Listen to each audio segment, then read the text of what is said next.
మధ్యప్రదేశ్ మన్పూర్ సమీపంలో ఆకస్మికంగా చెలరేగిన మంటలకు 2 ట్రక్కులు పూర్తిగా దగ్ధమయ్యాయి.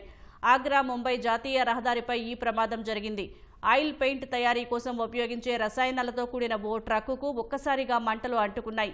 వెనుక ఉన్న మరో ట్రక్కుకు కూడా మంటలు వ్యాపించడంతో 2 వాహనాలు అగ్నికి ఆహుతయ్యాయి. మంటలు వ్యాపించే సమయంలో ట్రక్కుల్లో ఎవరూ లేకపోవడంతో ఎలాంటి ప్రాణ నష్టం జరగలేదు. మంటలు ఎలా చెలరేగాయన్న దానిపై దర్యాప్తు చేస్తున్నట్లు పోలీసులు తెలిపారు.